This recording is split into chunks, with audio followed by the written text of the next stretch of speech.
RSS है जिकी देश के माइन जिकी सांप्रदायिक दंगा हुए, हर सांप्रदायिक दंगे कठिन कठिन आरएसएस इन्वॉल्व हुआ है। पूरे देश में मनरेगा को आज के दिन खत्म किया जा रहा है। पूरे देश में जो कानून की गारंटी थी रोजगार की, मजदूरों की, उसको पूरे देश में आज खत्म किया जा रहा है, जिसको हमने बड़े संघर्ष के साथ प्राप्त किया था। उतार के और आरएसएस का नेकर पहन लो और नेकर पहन के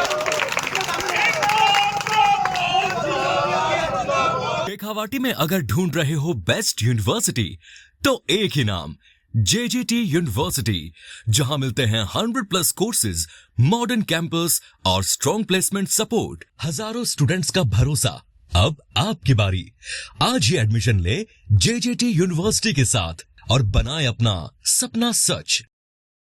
थे पुलिस की वर्दी पहन की और बीआरएस के पक्ष में खड़ा हो, हमें शर्म को नहीं आया बिल्कुल भी। सोचना चाहे थे कम बेल्ट की नौकरी करने लाग रहे हो, थारे तो यह चीज समझ में आनी चाहे कि ये आरएसएस कौन है या आरएसएस है जिकी देश के माइन जिकी सांप्रदायिक दंगा हुए, हर सांप्रदायिक दंगे कठिन कठिन आरएसएस इन्वॉल्व हुआ है, देश के लिए बंटवारे के लिए जिम्मेदारी। और आज देश के माइन सांप्रदायिकता का आधार पर जो आरएसएस बंटवारों कर रहा है, इसलिए मैं आज चेतावनी देना आया कलेक्टर साहब ने कि पुलिस वाला नवीन की अवैध हिरासत के लिए जिम्मेदारी, मारपीट के लिए जिम्मेदारी, वहाँ सारे पुलिस कर्मियान बर्खास्त करे जा, वहाँ चार्जशीट दिए जा, साथ ही नवीन ने न्याय दिलाए जा। आज नवीन ने पकड़े है, तड़के फूलचंद ने पकड़ेगा, परसों जुनेद ने पकड़ेगा, परले दिन साबिर ने पकड़ेगा, फिर साहिल ने पकड़ेगा। यो पकड़ने को दौर यही चालतो रहोगो अगर आप अपने घरों निकल की सारा लोग इस बात की मुखालफत नहीं कराना। देश में जो 2 नेशन थ्योरी है वह विनायक दामोदर सावरकर दी, जो आरएसएस को कुछ लगी है। आरएसएस एक अनरजिस्टर्ड ऑर्गेनाइजेशन है जो कि चंदा को भी कोई हिसाब कौन दे और बाकत रजिस्टर्ड हुई, कितना भी आदमी काम करें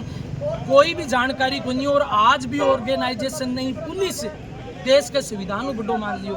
एक आदमी जो आपके मौलिक अधिकारों के दायरे के माहिन रहे कि आपकी बात कह रहे हो, बिन आ लोग आरएसएस को किस लगी। पहली बात तो यह है कि मारो नाम परिवर्तन को विरोध होनी, बात चाहे मनरेगा ही और चाहे बात बीबीजी राम जी, मसला है नीतियों का।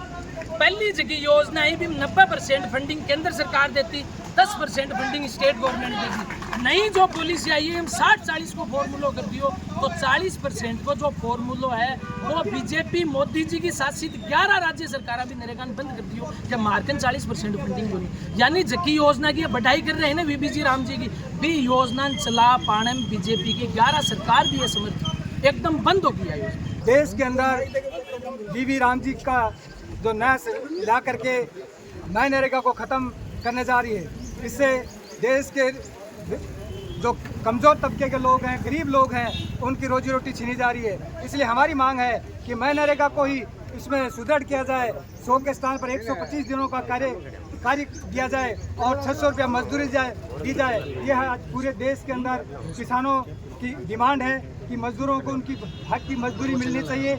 और जो गारंटी जो मनरेगा में मिली थी वो राम जी है जी, राम जी उसमें गारंटी खत्म कर दी गई। इसलिए हमारी डिमांड यही है कि मैंने लोगों को पूरा शुरू किया जाए। पूरे देश में मनरेगा को आज के दिन खत्म किया जा रहा है। पूरे देश में जो कानून की गारंटी थी रोजगार की, मजदूरों की, उसको पूरे देश में आज खत्म किया जा रहा है, जिसको हमने बड़े संघर्ष के साथ प्राप्त किया था। और उसकी जगह एक तथाकथित बीबीजी राम जी के नाम से एक योजना लाई जा रही है जो एकदम बेकार है, जो केंद्र सरकार की पैसे से चलेगी, राज्य सरकार की उसमें कोई भूमिका नहीं रहेगी। और दूसरी मांग हमारी आज ये है कि हमारे इस जिले में नवीन नाम का एक लड़का जिसने एक छोटा सा वीडियो वायरल किया था आरएसएस और खेलने वाले विद्यार्थियों के बीच में डिफरेंस का, उस बच्चे को झुंझुनू की पुलिस ने सरेआम उसके घर से अपहरण करके रास्ते में पीटा, थाने में ले जाके पीटा और 9 घंटे तक खड़े रह करके उसके सारे के सारे वीडियो को डिलीट किया और उसको ये लिखवाया उससे कि तू भविष्य में किसी प्रकार का इस प्रकार का काम नहीं करेगा जो आरएसएस के खिलाफ जाता हो।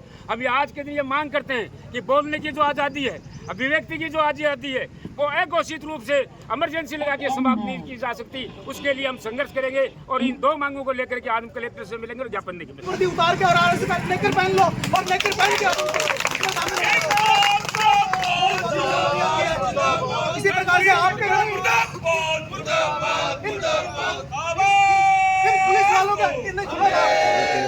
इन पुलिस वालों के बेटे बेटियां हैं, वो भी कॉलेजों में इसी प्रकार से हमारे साथ में प्रदर्शन कर रहे हैं, उनके साथ भी इस प्रकार की एट्रोसिटी होगी तब आप लोगों को समझ में आएगा। जब दमन बढ़ता है, फासिज्म बढ़ता है, तो वो ये नहीं देखता है कि पुलिस वाले का बच्चा है, किसान का बच्चा है, मजदूर का बच्चा है। दमन का काम होता ही दमन करना है। इसलिए जो आपने जो वर्दी पहनी है उस वर्दी का क्या ड्यूटीज है, उन ड्यूटियों पर काम करिए। आप किसी फासिस्ट संगठन के पीछे तुम थल्ले पड़ने की जरूरत नहीं है। ये केवल लाल झंडे का अकेले का कार्यक्रम नहीं है, मैं आपको कह देना चाहता हूँ, अकेली किसान सभा का भी नहीं है। हम सब लोग, क्योंकि पिछले दिनों घोषित रूप से एक छोटा सा वीडियो, जो कोई वीडियो भी नहीं है, उससे तो बहुत ज्यादा लोग बोल जाते हैं। नवीन का जिस प्रकार से अपहरण किया गया, जिस प्रकार से उसको टॉर्चर किया गया, जिस प्रकार से उसके साथ मारपीट की गई, हम झुंझुनू के लोग ये कहने के लिए आए, कलेक्टर को ज्ञापन देंगे, मुख्यमंत्री के नाम और ये कहेंगे कि हम मरे नहीं, अभी जिंदा है, और जो भी हमारे खिलाफ करेगा कहने के लिए आए। दूसरी बात जो है,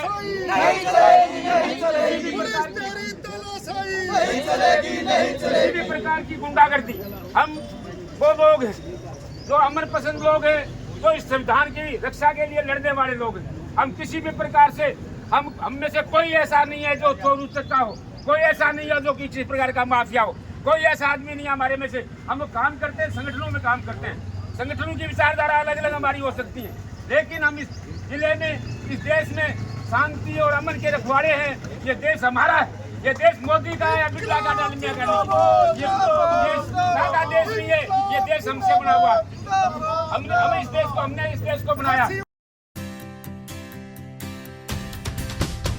झलको